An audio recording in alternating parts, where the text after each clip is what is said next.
Hello, and welcome to another installment of Advance Notice. I'm Dr. Javita Lee, Policy Director for Advance North Carolina, and today we are here to talk about all things state budget. I'm joined by some incredible guests where we will dive into a deeper discussion around what this state budget really means and what the impact will look like for our communities. I'm joined by Hassani Mitchell with the North Carolina Black Alliance, Moriah Collens with the North Carolina Budget and Tax Center, and Joselle Torres with Democracy North Carolina. And so I just want to jump right into the conversation. And so I'm going to start with you, Moriah.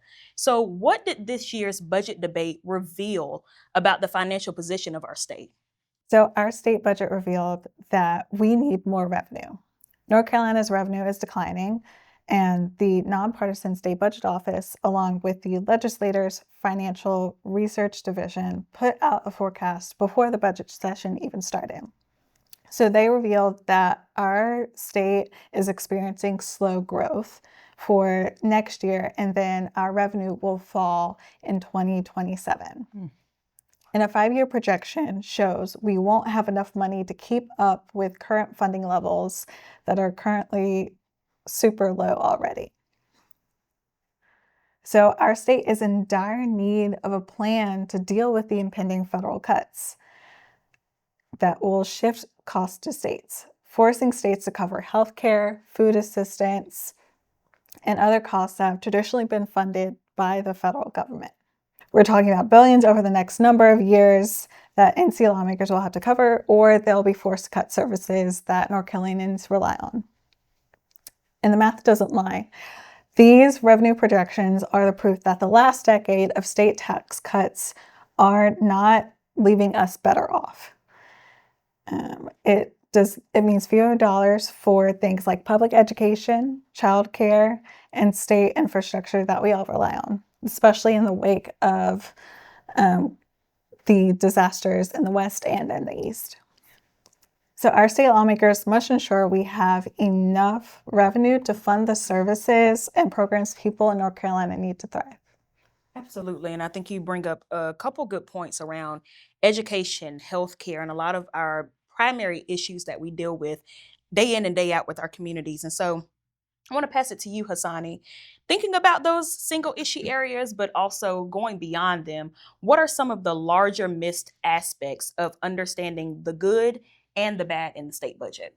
Yeah, absolutely. I think when you start to want to wrap your head around, the larger aspects that are in the budget, obviously, some of the key talking points that are always going to get lifted, to Mariah's point, is taxes. Whether it's personal income taxes, corporate taxes, and those conversations are definitely being had in Raleigh and all over the state right now. But some of the larger aspects that people in North Carolina really need to know when it comes to this budget, specifically Black African Americans, is that there's a lot of cuts that are happening at the federal level, and as the federal, as they cut funding, that flows down to the state, and then the state, us here in North Carolina, we're going to be left holding the bag to really fund some of these initiatives that are being cut.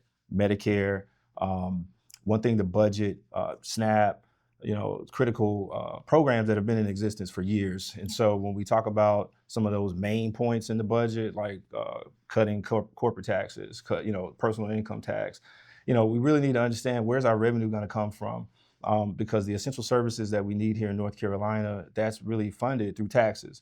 That's funded through fees. And so really wrapping your head around how the state just really operates, and if that's in the budget.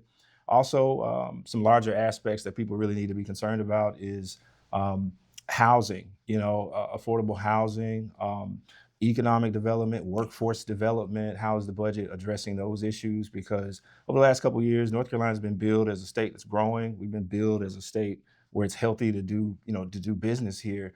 And so as the population grows, people are going to need somewhere to work. They're going to need somewhere to live. They're going to need childcare. And so analyzing the budget to address those needs is very vital. But obviously, taxes is always going to be lifted in the budget. Teacher pay, that's going to always be one of those hot button topics. But really getting into the details of where's the revenue going to come from to really fund some of the critical needs and the critical services in our state, folks really need to wrap their head around that. Absolutely. And I think you bring up a good point around the larger missed aspects of the budget because, again, a lot of the conversation is centered around taxes, whether personal or corporate, but there are so many elements to the state budget. A lot of them are reliant on federal dollars. And so one of the aspects that I want to lift up, and Joselle, I'm going to toss this to you, is the elections funding portion of the budget, right? And so a lot of folks may not know that our elections funding does come directly from our state budget. And so thinking about that and thinking about elections funding and how it's been an ongoing conversation in our state for quite some time, thinking about, how our elections have been critically underfunded over the past several years. With all of that in mind, Joselle, what should we keep in mind when we are examining the funding allocation for elections this cycle? Yeah, I mean, you make a great point. Our elections have been critically underfunded for the past multiple election cycles. We keep saying the most historic election of our lifetime. That was in 2020. It was in 2024. We had the most registered voters come out to vote that has ever happened in North Carolina. And we did that on a really shoestring budget. The North Carolina State Board of Elections has actually been an award-winning, has won awards for the job that they've been able to do while being critically underfunded. And if folks aren't familiar, there was a bill that passed during the lame duck session. So after the election finished last year in December, there was a bill called SB 382, and it removed the powers from the North Carolina governor to appoint members to the state and county board of elections. That has now moved to the state auditors, and North Carolina is the only state in the entire country now where the state auditor oversees the state board of elections. And they have appointed a new executive director for the State Board of Elections. That is now a Republican. So you have a Republican counsel, actually Sam Hayes, who has actually been the counsel for the General Assembly for other actions in relation to the State Board of Elections. He's coming in and he's taken over the State Board of Elections, and now all of a sudden we got money coming in. So there's money coming into the State Board of Elections. We've had a $5 million shortfall, a $9 million shortfall of election funding in previous budget cycles, and now we got money. But where that money is going is key. It is not going to election directors or improving voting machines, IT, security, technology support. It's actually going to political appointees. There is a $1.2 million allocation to hire 7 new positions that would be a political appointees, and they would be exempt. They wouldn't have to report to the State Human Resources Act. They wouldn't have to go through the normal processes that a state employee would have to go through, and they could be hired and fired based on a political position. And so when we look at this money that's coming in, the $1.2 that's coming in for these political appointees, there's also allocations for litigation. So now we have money coming into our state boards for potential litigation down the road, maybe similar to the Griffin scheme that we saw, or maybe similar to the Department of Justice lawsuit that's coming down that the State Board of Elections is not, I wouldn't say happily, but the State Board of Elections under this new director is willing to participate in. All of this money is coming in, but it's not going to the actual needs that the County Board of Election Directors are requesting it for. And so we have to be a little bit suspicious, and we have to really ask those hard questions of where's this money coming from, why is it coming now, and what are they going to do with it? Absolutely. And thank you for that, Joselle, because I think that really opens up the conversation to really understand why are we seeing such a lack of funding across our state when it comes to our elections? Because we do have record turnout. We do have all of these positive aspects of our state elections. But to your point, we're doing it with $2. Like, we are not actually investing in our elections the way that we should to make sure that we can sustain this long term. And so I think it's really important to name what you just did around the allocation, because, forward facing, it just looks like $1.2 million. It does, you don't know what's in the weeds of it, but now you're explaining that that's not going to the 100 counties. That's not going to the actual administration of an election. It's going to political appointees, which is completely different than the need that we have across the state. So thank you for raising that. And so thinking about kind of the long-term plan of the GOP overall, Moriah, I'll toss this to you. Thinking about gutting taxes. So we've raised the tax point earlier in the conversation. So their long-term plan of GOP to cut taxes seems to be at odds with the critical resources needed to help our state recover from natural disasters and changing technological advancements, from education to healthcare. And we saw that in real time thinking about Hurricane Helene and the disaster that our state just experienced. So were there any concessions made this year to offset those cuts and support the residents of North Carolina? Yes, so as you mentioned, Javita, we've seen more than a decade of tax cutting that costs us billions in public funding that annually for programs and services we rely on. So the NCGA has implemented scheduled rate reductions for both the personal and corporate income taxes that will continue until 2030. And it will actually end the corporate income tax in our state altogether. So corporations will actually pay $0 in taxes starting in 2030. And while we all foot the bill in the form of cuts to public services that we need, like election funding and like disaster recovery relief. So what's worse is that the personal income tax cuts disproportionately benefit the wealthy. 9 out of every $10 of the corporate income tax flows out of state to corporate shareholders. That's not even people that live in the state that are getting tax breaks. Yeah. And small businesses do not benefit, even though they are primarily responsible for all of the job creation in our state. But let's get into some of the specifics about the current state budget proposals. So the Senate budget doubles down on these tax cuts, adding even more scheduled tax cuts on top of what has already been passed.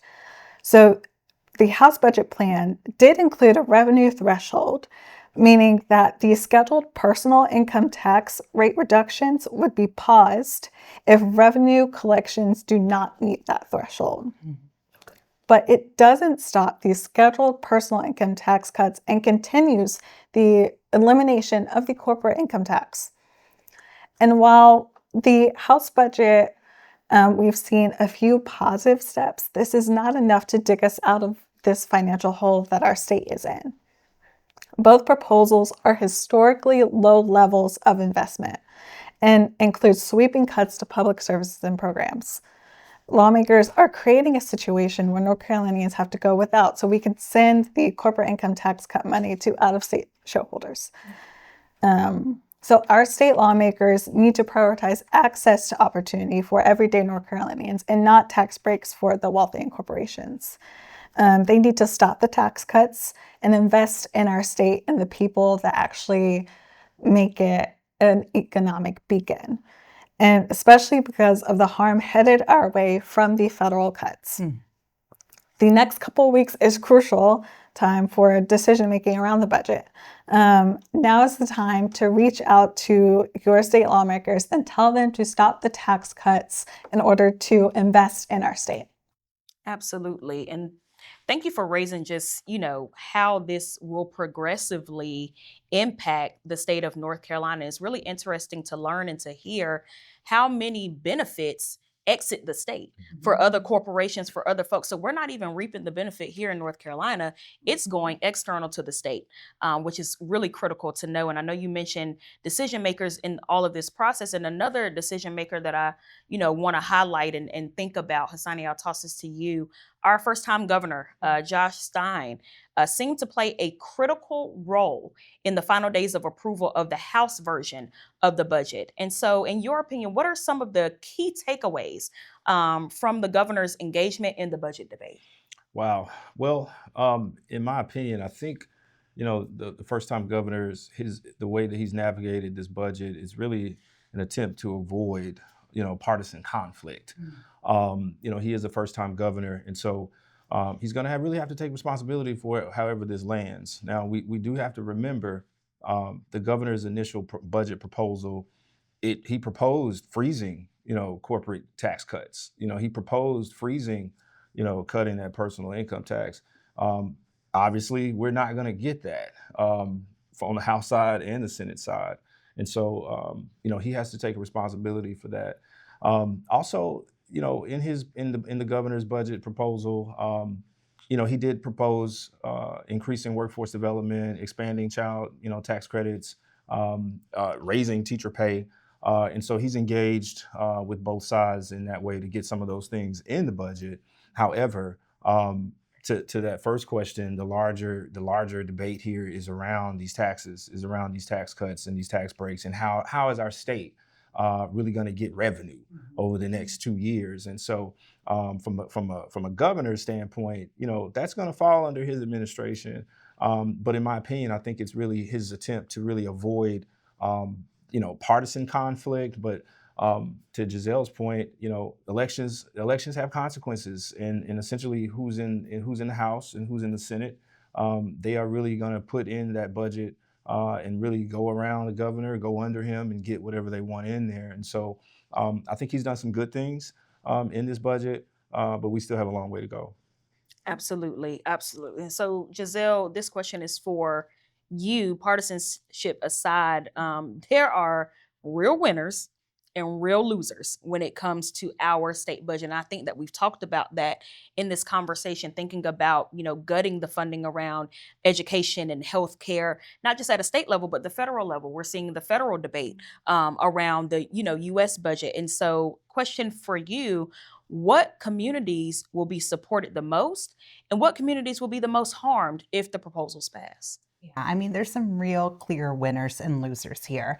At the surface level, and to the point that you made, Hassani, about Josh Stein, the winners that have been touted are teachers. There is an increase in teacher pay, and over the next 2 years, any state level K through 12 teachers will receive an 8% increase in their pay over the next 2 years, putting them at a base rate of $50,000, which will be above the national average for the Southeast. That is a good thing.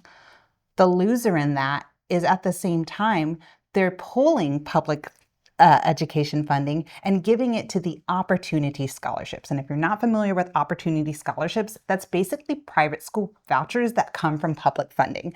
And last year, they put an exorbitant millions and millions and millions of dollars in private school vouchers into a bill called Ep8 that wasn't even about public education. So they snuck it in there behind a closed door and passed it through.